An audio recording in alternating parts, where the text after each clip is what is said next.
Amis du jour, chalutations. Pour les petits nouveaux, moi c'est Sekhmet et je vous souhaite la bienvenue dans mon podcast littéraire. Dans mon émission, je vais tenter 3 fois par semaine de vous donner envie de découvrir des livres de tout poil, récents et moins récents. Alors, si ça vous tente, c'est par ici la suite. Aujourd'hui, je vais vous présenter Monstres ordinaires de J.M. Miro, publié aux éditions de Saxus. Dans cette première partie, nous allons faire la rencontre d'un duo de choc composé de Alice Quick et Frank Coulton. Alice, éternelle célibataire d'un peu plus de 30 ans, qui préfère les pantalons aux jupes et corsets de rigueur dans les années 1870. Elle a les épaules carrées et larges, les cheveux gras et filasses, les manières d'un ours mal léché. Son visage en forme de cœur et ses traits fins la rendent presque belle, mais ses yeux durs et son nez cassé à plusieurs reprises et mal remis, ainsi que ses sourires trop rares, ne lui permettent pas d'être classée durablement parmi les femmes les plus courtisées par la gente masculine de l'époque. Elle a grandi dans les rues de Chicago en faisant les poches dès ses 14 ans. Sa mère, ayant été incarcérée dans un asile d'aliénés pour avoir brûlé vivant des gens par ferveur religieuse, à 18 ans, elle est devenue une recrue d'Alan Pinkerton et a enquêté puis arrêté de nombreux malfrats dans tous les États-Unis. Mais quand les fils Pinkerton ont repris l'agence, Alice a été mise sur la touche. Sa nature féminine la rendrait trop fragile d'après eux. Le trou de son poing dans le mur de leur bureau new-yorkais en est la preuve. Elle s'est donc embarquée direction l'Angleterre pour y devenir détective à son compte jusqu'à ce qu'elle croise la route de Frank.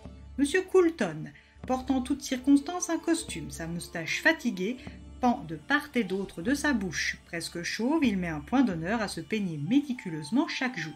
D'un tempérament obstiné et poli, en bon anglais issu de la classe moyenne qui se respecte, il ne faut pas s'y fier, car sous ses airs affables, il peut, s'il laisse libre cours à sa fureur, laisser derrière lui non pas des blessés mais des macabées. Frank et Alice sont faits pour s'entendre et se complètent bien dans le cadre de leur travail pour Madame Margaret Harrogate.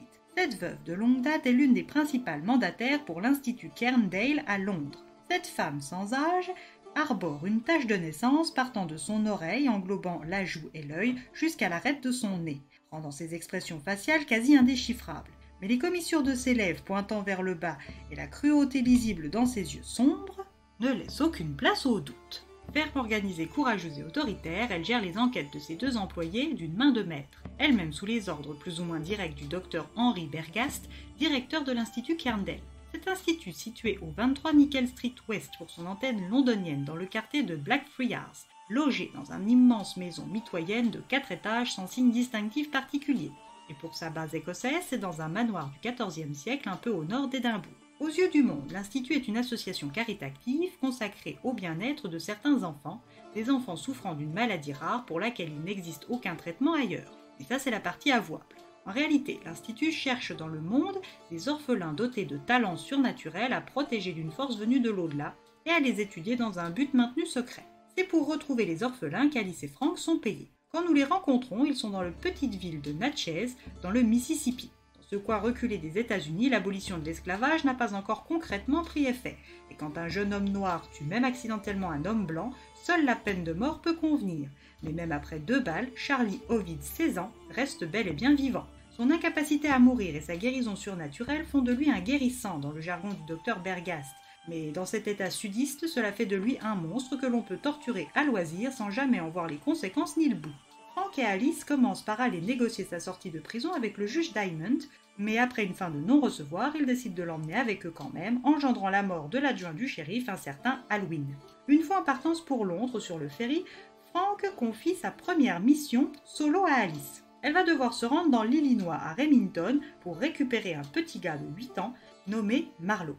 Ce petit garçon a été récupéré par Eliza Mackenzie Gray quand il n'avait que quelques semaines dans un train de marchandises. Puis une fois cette dernière partie, alors qu'il n'avait que 6 ans, il s'est retrouvé avec Britt. Cette ancienne catcheuse, grande et forte comme 2 hommes, a pris soin de lui jusqu'à présent. À la mort du révérend Walker, avec qui elle vivait, elle l'a emmené avec elle, puis les a engagés auprès de Monsieur Felix Fox et Monsieur Beecher dans un cirque. Elle exhibe son corps tatoué et lui son talent. Marlowe est capable de produire un halo bleu autour de lui. Sa peau se met à émettre une lumière bleue, ses yeux deviennent inexpressifs. Cette lueur aussi belle qu'étrange semble, d'un point de vue extérieur, passer à travers lui, révélant ses veines, ses os, ses poumons et tout ce que sa peau a pour vocation de cacher. Quand il irradie, il peut guérir en prenant la douleur, mais s'il ne s'arrête pas, il peut liquéfier et tuer. Ce talent unique doit être protégé par l'Institut. Une fois qu'Alice et Marlowe commencent leur voyage vers Londres, la menace incarnée par un ancien talent, Dr Bergast, un dénommé Jacob Marber, rien ne va plus. Alice, qui ne sait pas la moitié de ce qu'elle devrait pour mieux faire son job, est perdue. Elle qui pensait aider des orphelins malades découvre la vérité sur les enfants qu'elle traque, retrouve, puis escorte jusqu'à l'institut. Ce Jacob est à ses trousses depuis qu'elle a récupéré le petit Marlowe. Comment va-t-elle arriver à le protéger de ce qu'elle ignore ? Frank, qui en sait plus qu'elle, aurait-il dû mieux l'informer malgré les ordres ? Ce petit gars est le premier qui va la toucher. Saurait-elle le laisser à l'institut ? Quelle menace représente réellement Jacob ? Qui est Marlowe ? Que veut vraiment le docteur Bergast ? Les débuts de réponse sont à glaner dans ce premier tome.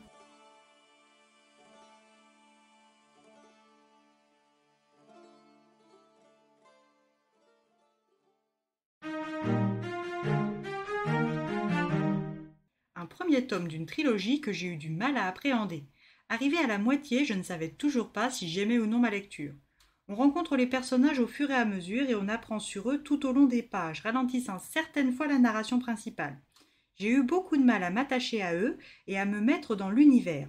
Certains termes spécifiques sont expliqués que plus tard dans le récit, autant un peu de clarté à certains passages à mon sens. Globalement, l'univers est travaillé, la narration est agréable, mais je n'ai pas été particulièrement sensible. Et vous, lui donneriez-vous sa chance ? Eh bien voilà, j'en ai fini pour aujourd'hui. J'espère que cet épisode vous aura plu et vous aura donné des nouvelles idées de lecture. Si vous souhaitez découvrir d'autres petits bonbons littéraires tout droit sortis de ma bibliothèque, je vous retrouve le mardi 19 décembre prochain pour un nouvel épisode. Et si d'ici là je vous manque de trop, vous me rejoignez sur mon compte Instagram, @leslectures de Sekhmet. Je vous y attends. Sur ce, chalut les amis et à la prochaine!